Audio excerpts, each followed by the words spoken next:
Welcome, my friends. I just did my second interview since arriving in the Middle East, and it was absolutely fantastic. Michelle is a friend of mine. We were able to dive into some subjects that I think are going to be quite illuminating for you, and her story of healing is really quite remarkable.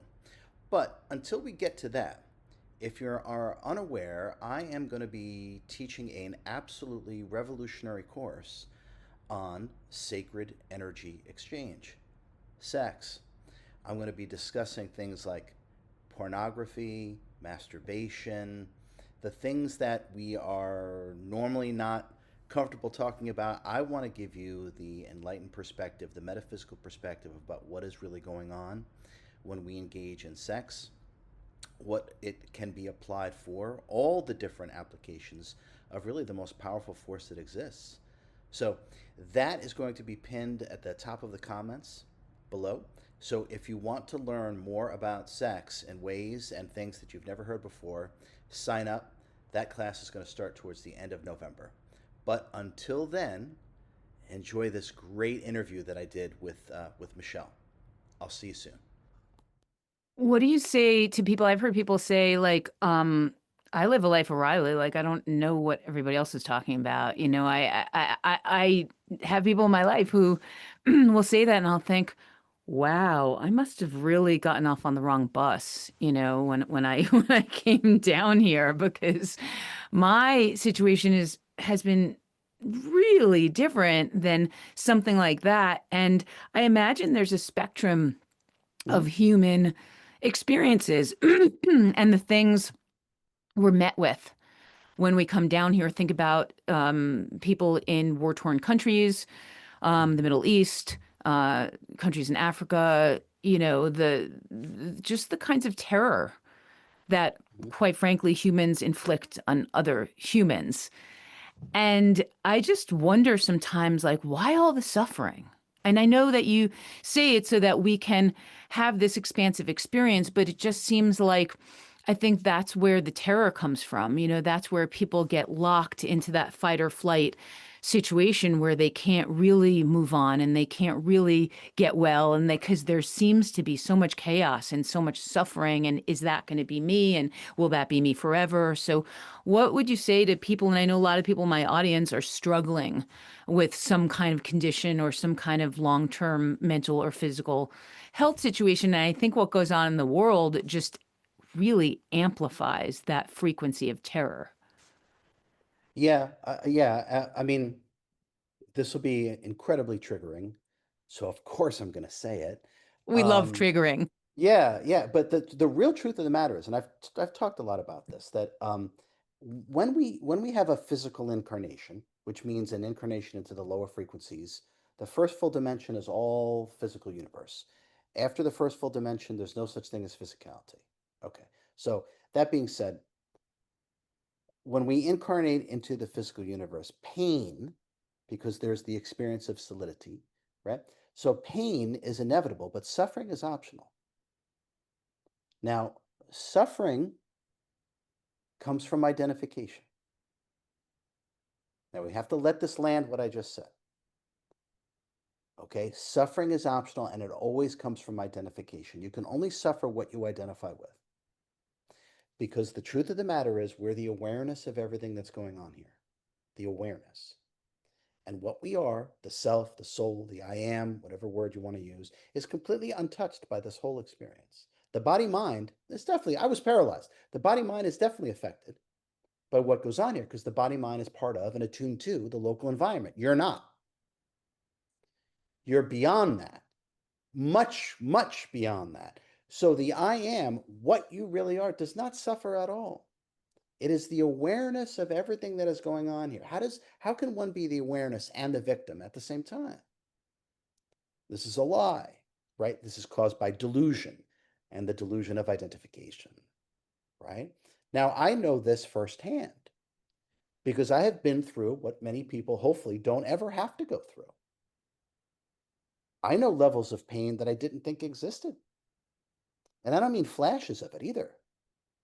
I mean like being stabbed in the spine repeatedly without break. It doesn't end. the level of agony was, I had to do everything not to just continually vomit. That's the level of pain. And I had to heal myself in this state. I had to develop the detachment. I had to be able to develop all these different techniques that I've now shared with humanity, right? Suffering's optional. If you're the awareness, kind of like a time lapse camera, because we are immortal, the I am, the self, is immortal. We slid into this suit and we're going to slide out. Everyone is, right? Okay. So think of a time lapse camera, Michelle. Does a time lapse camera, as it watches the seasons change, right? Rain, sleet, snow, flowers bloom, die, etc., right? As the time lapse camera witnesses all this, does the time lapse camera suffer what it's watching? Or does it just watch, completely detached? Does it just sees change? This is what we are. We are the time lapse camera.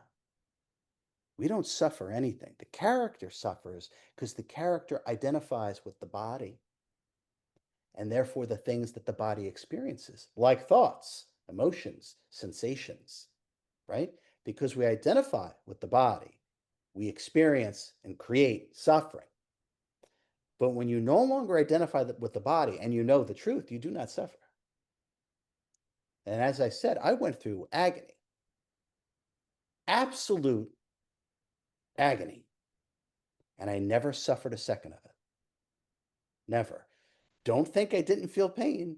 That is not the case. I absolutely did. But I did not identify with what was going on, which is why I was able to transcend it. So when we talk about suffering, suffering is an illusion. It's something the character does. You're not the character. You're aware of your character, which is why you can tell me everything about Michelle. You know why? Because you're not Michelle. That's why you can tell me all about her. Now, I understand this level of detachment is not taught on this planet. Well, it is now, but this detachment is not taught, right? It's not fostered, it's not engendered. It's right. We're actually brainwashed into the exact opposite of this. But that is, all those things are illusions. They're lies, just as you were talking about. We've been lied to about everything. Well, now we're starting to get the truth. We are the awareness of everything that's going on here. And when you gain that level of detachment, your energy returns to you and you start to realize that you can do anything. Now, if you identify with what's going on, your energy is stuck to what it is that you're identifying with, you have no chance at transformation. None. And so this is the key. Detachment is power. There is no suffering. Suffering only occurs in the unawakened mind. And I've been there. I could have easily suffered and thrown in the towel and given up because that's all they ever told me to do. I don't know what you're doing, RJ. This is crazy. You can't walk. I don't know why you're doing this. Literally. I don't know why. You're setting yourself up for depression. You're setting yourself up to, we've seen people get suicidal because they think this is what they would say to me. Right. And then after about 2 or 3 weeks, they were singing a different tune, that's for sure. Right. But suffering is optional, Michelle. It comes from identification. And everything is happening for our evolution. Remember, what created this experience is not the human mind. We then can't view it from the human mind and try to understand it. That's part of the issue. Right? Once we're incarnate, we're viewing, for the most part, we're viewing everything from our limited human mind. The human mind is not what created this incarnation. The human mind is not what created this experience, which is why the human mind doesn't understand it. That's the wrong tool. It's like trying to stitch a blanket with a knife. Good fucking luck. That's the wrong tool. It's not gonna work, right? So the truth of the matter is we don't suffer. We absolutely don't. The character does. And when we can get that level of detachment, I promise you, Michelle, this is when humanity will, remember when I said to be at peace now and harness the will? It comes from detachment. It comes from, to be at peace now, you can't be identified with anything. You can't. And that's where the peace comes from. And then once you're at peace, all your energy returns, and now you can do anything that you want to do. It doesn't matter what's going on with the body mind. It doesn't matter. My body didn't work. I couldn't feel it. Right? Instead of being dead, I was fully awake. I was just inside my body. Right? Normally that happens when you leave your body. Right? No. So I had this level of cosmic consciousness, but I was still inside my body. And that's why I relay all these things. This is actually how you do it. This is how you put your body back together.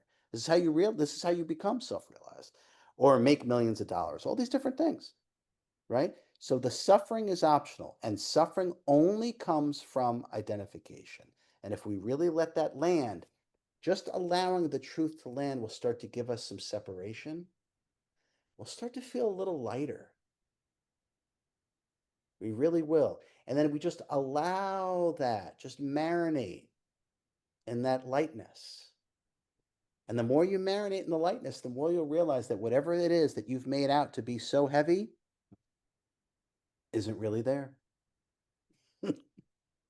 Wow. I mean, that's just mind-boggling on so many levels, and it's you're answering some really deep questions here, because I know along the way people will say to someone like, you can heal anything with your mind, but those are often people who don't really know what they're talking about, because they're thinking the mind of like actually the character of like, I will pound my fist and discipline myself into, but as I know with the juice fasting, it has to come from a place that's far beyond discipline, because discipline and willpower alone aren't proper tools. They just aren't enough. Mm-hmm. It Um, beca- that's exact. It becomes a spiritual practice. It becomes unification with the self. That's exactly right. And that is really the gateway to doing the unlimited. The human character is very limited. Very. I mean, look around, right? The human character is very limited. The I am doesn't have any. Doesn't have any. And that's why attuning body mind to that, that's the birth of the superhuman. That's how you put a destroyed body back together. That's how you part the Red Sea. That's how you walk on water. This is exactly how you do it. This is exactly how you do it. Just what we're talking about. And you're completely right. You don't do it through your human mind and pound your fist. Good luck. That ain't gonna do it, right? But the I am literally can do anything because it is everything. I hope you're enjoying this fantastic conversation. But don't worry, there is much, much more to this conversation. So if you're not subscribed, click on that, subscribe, and there'll be more of this interview coming very soon. Until then, be well.